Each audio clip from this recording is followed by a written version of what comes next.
Good afternoon.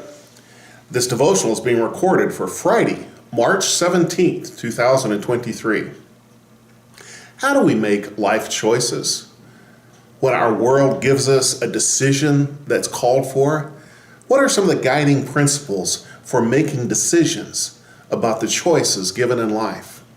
In our passage today, the Apostle Paul helps the Philippian church understand about making those kind of life choices. In Philippians chapter 4, verses 5 to 7, and I'm reading from the New Living Translation, second edition, the Apostle Paul says, "Let everyone see that you are considerate in all you do. Remember, the Lord is coming soon. Don't worry about anything, but instead pray about everything. Tell God what you need and thank Him for all He has done. Then you will experience God's peace, which exceeds everything we can understand. His peace will guard your hearts and minds as you live in Christ Jesus." What a beautiful, blessed promise. The first thing he says, as we're looking at how to make these kind of decisions, is to be considerate, not thinking just of ourselves. You know, one of the marks of maturity is recognizing we're not the center of the universe. It's not all about us. We start thinking, how do my actions affect others?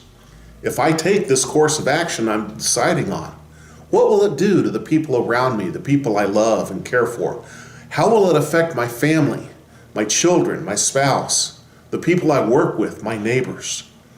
Are we considerate of how our actions will affect others? First guiding principle, be considerate in all we do. Why? Because Jesus is coming soon. And He really is the center of the universe. And when He returns, we want to be making a difference in who we are and how we stand for Him, and thinking about the others around us and how our actions affect them. And then he gives us an interesting word. He says, don't worry about anything.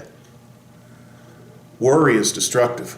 Worry fills our minds and hearts, gives us anxiety and stress. And most of the time we're worrying about things that cannot be changed and things we can't do anything about. But it fills our lives up. And Paul says to do something different. He said, instead of worrying, try praying. Instead of filling yourself with stress about things you cannot change, talk to the one who can change things. Prayer works. And if we fill our minds with prayer, it replaces the space that the worry was taken up. He tells us how to do that. He first says, tell God what you need. Now, it's not because God doesn't know and you're informing Him of new information. He already knows. But it helps you to express it. And it helps you to ask God about it and tell God about it. And as we formulate and strengthen our thoughts, we start looking to what God can do instead of being worried about what we cannot do. He says to tell God what we need and then to thank God. How beautiful it is to watch people turn their disgruntlements about the inequities of life into thanksgiving for the beauty of life. When you start seeing the things that God has provided, instead of being upset about the things you can't see, and you start being thankful for what you can see. We need to thank God daily. In fact, more often than that, to be thankful, to look for things to be thankful for. I dare you to find one new thing to be thankful for each day this week and see how God works in your life from that. And he says what happens when we learn to pray, to tell God about the things that are bothering us and to be thankful for the things we have, is that we find peace. And that peace is far beyond anything we could ever imagine. That peace is beautiful and it replaces the worry. And all of a sudden, he says that peace, which is replacing the worry in your mind, guards both our hearts and our minds. It protects both our feelings and our intellect. And when we fill our lives with God's peace, there's no room for the worry left over.